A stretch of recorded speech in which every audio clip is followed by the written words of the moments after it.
Hi friends, welcome to Sajva Tamil. Sajva Tamil la இன்னைக்கு நம்ம 9th standard mathsல exercise 1.1 வந்துட்டு நம்ம பார்க்கலாங்க. பாருங்க இதுல first which of the following are sets அப்படினு சொல்லி கேட்டிருக்காங்க.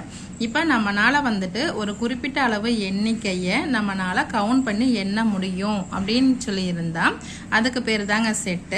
அப்படி நம்மனால கவுண்ட் பண்ணி எண்ண முடியல அப்படினு இருந்தா அதுக்கு பேரு செட் கிடையாது. அப்ப நம்ம வந்துட்டு நாட் எ செட் அப்படினு சொல்லிட்டு எழுதிக்கலாம். இப்போ இதுல ஃபர்ஸ்ட் பாருங்க the collection of prime numbers up to 100 அப்படினு சொல்லி கொடுத்திருக்காங்க.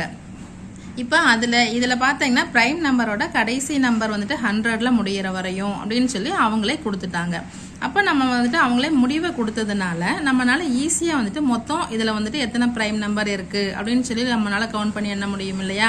அப்ப நம்ம அதை வந்துட்டு ஈஸியா எழுதிக்கலாம். இதுக்கு பேரு தான் வந்துட்டு செட்.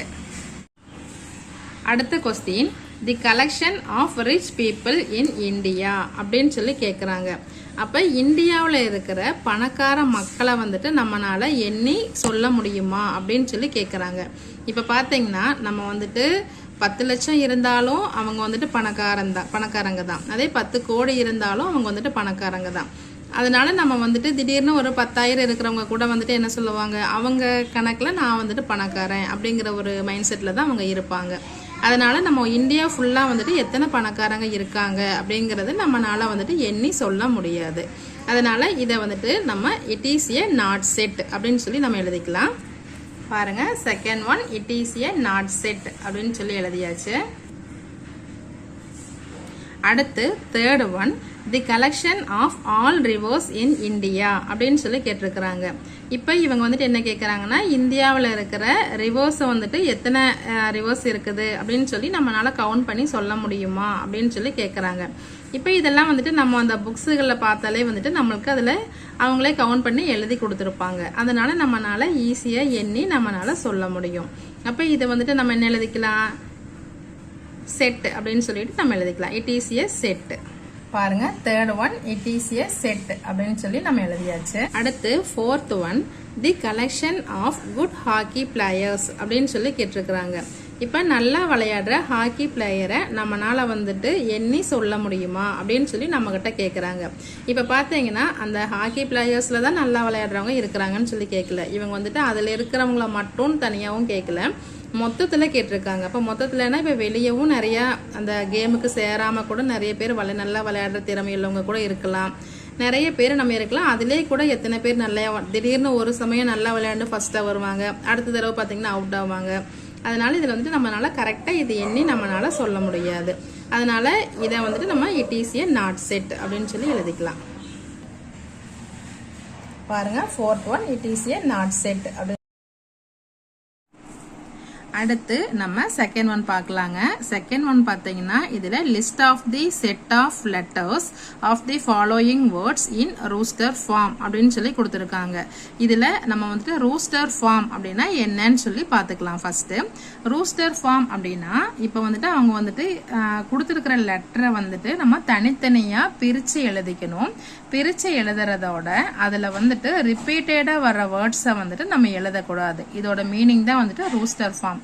இதை வந்துட்டு நீங்க எழுதி கூட வச்சுக்கோங்க, உங்களுக்கு எப்பவுமே யூஸ் ஆகும். பாருங்க இதுல ஃபர்ஸ்ட் ஒன் பாத்தீங்கன்னா இந்தியா அப்படின்னு சொல்லி கொடுத்துருக்காங்களா. இதுல நம்ம ஃபர்ஸ்ட் வந்துட்டு தனித்தனியா பிரிச்சு எழுதிக்கலாமா. இப்ப இந்த ரூஸ்டர் ஃபார்ம்ல எழுதுறப்போ எப்பவுமே வந்துட்டு முன்னாடி நம்ம ABCD ஏதாச்சும் ஒரு ஹெட்டிங் வந்துட்டு கொடுத்துக்கணும். அதனால நம்ம வந்துட்டு என்ன பண்ணிக்கலாம் அப்படின்னு சொல்லி பாத்தீங்கன்னா ஏன்னு சொல்லி நம்ம எழுதிக்கலாம். எழுதிட்டு நம்ம இந்த இந்தியா அப்படின்னு சொல்லி கொடுத்துருக்குறாங்கல்லங்க, இந்த இந்தியாவை ஃபர்ஸ்ட் நம்ம தனித்தனியா பிரிச்சு எழுதிக்கலாம். IND அப்படின்னு சொல்லி எழுதியாச்சு. இதுல பாத்தீங்கன்னா இந்த ஐங்கிற எழுத்து மறுபடியும் வருது. அப்ப நம்ம அந்த ஐய வந்துட்டு எழுதக்கூடாது, அதை விட்டுறணும். அடுத்து பேலன்ஸ் என்ன இருக்கு, ஏ இருக்கு, ஏவும். அப்ப இதுல வந்துட்டு ஐ மட்டும் நம்மளுக்கு வந்துட்டு கட் ஆகும். அவ்வளவுதாங்க. பாத்தீங்களா எவ்வளவு ஈஸியா இருக்குது. இது எழுதுனா நம்மளுக்கு ஈஸியா 2 மார்க் வாங்கிட்டு போயிடலாங்க. அடுத்து பார்க்கலாம். இதே மாதிரிதான் எல்லா சம்மே வந்துட்டு இதே மாதிரிதான். இப்ப நீங்க இதுல பாத்தீங்கன்னா நம்ம என்ன பண்ணிக்கலாம், இதுக்கு வந்துட்டு நம்ம ஏன்னு சொல்லி கொடுத்தோமா, அப்ப இதுக்கு நம்ம வந்துட்டு பீன்னு சொல்லி கொடுத்துக்கலாமா, பீன்னு சொல்லி கொடுத்துக்கலாம். அப்புறம் இது நம்ம வந்துட்டு தனித்தனியா பிரிச்சு எழுதணும். இப்ப அதுல என்ன எழுதலாம், பி எழுதலாம். அப்புறம் ஒவ்வொன்றுக்கும் பக்கத்துலயே நீங்க வந்துட்டு கமா போட்டுக்கோங்க. பி எழுதலாம், அடுத்து ஏ, ஆர். ஏ வந்துட்டு ஆல்ரெடி வந்துருச்சு, அதனால நம்ம அந்த ஏவை வந்துட்டு எழுத வேண்டாம். அப்புறம் ஒரு எல் எழுதிக்கலாம். அப்புறம் அதே எல்ல மறுபடியும் வரதுனால அதை எழுத வேண்டாம். அடுத்து இ எழுதிக்கலாம். அப்புறம் மறுபடியும் எல், அது வேண்டாம். ஓ எழுதிக்கலாம். ஜி எழுதிக்கலாம். அப்புறம் ஆர் நம்ம முதவே எழுதிட்டோம்ல, அதனால ஆர் எழுத வேண்டாம். ஏவும் எழுதிட்டோம், அதனால ஏவும் எழுத வேண்டாம். அடுத்து எம் இருக்குதுல்ல, அதனால நம்ம வந்துட்டு எம் மட்டும் எழுதிக்கலாம். இவ்வளோதாங்க.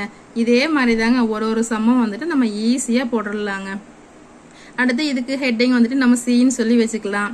வச்சுட்டு இதில் என்ன இருக்குது, எம் இருக்குது, எம் எழுதியாச்சு, ஐ எழுதியாச்சு, எஸ் எழுதியாச்சு. அப்புறம் வந்த லெட்டர்ஸே தான் திருப்பி வருது, அதனால அதெல்லாம் விட்டுடலாம். அடுத்து பி இருக்கு, நம்ம பி எழுதிக்கலாம். அவ்வளோதான். தேர்ட் ஒன் இவ்வளோதாங்க, வேலை முடிஞ்சது. அடுத்து ஃபோர்த் ஒன்னும் பார்த்தீங்கன்னா அதே மாதிரி தான். என்னது, இதில் ஃபோர்த் ஒனுக்கு நம்ம வேணால் டின்னு சொல்லி ஹெட்டிங் வச்சுக்கலாம். டின்னு சொல்லி ஹெட்டிங் வச்சோம்னா இதில் நீங்களே கூட எழுதி பார்க்கலாம். சி எழுதிக்கலாம், ஜட் எழுதிக்கலாம், இ எழுதிக்கலாம். மறுபடியும் சி வர்றதுனால அது வேண்டாம். அப்புறம் ஹெச் எழுதலாம், ஓ எழுதலாம், எஸ்ஸு, எல்லு. மறுபடியும் ஓ வர்றதுனால அந்த ஓ வேண்டாம். அப்புறம் வி எழுதிக்கலாம். அப்புறம் ஏ வந்துட்டு ஏ எழுதிக்கலாம்.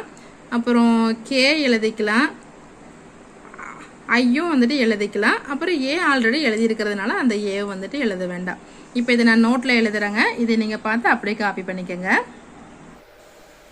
அடுத்து வர்ற சம்மகள்லாம் நெக்ஸ்ட் வீடியோவில் பார்க்கலாங்க. இந்த வீடியோ பிடிச்சிருந்தா லைக் பண்ணுங்கள், ஷேர் பண்ணுங்கள். அப்படியே நம்ம சஜ்வா தமிழ் சேனலை மறக்காமல் சப்ஸ்கிரைப் பண்ணுங்கள்.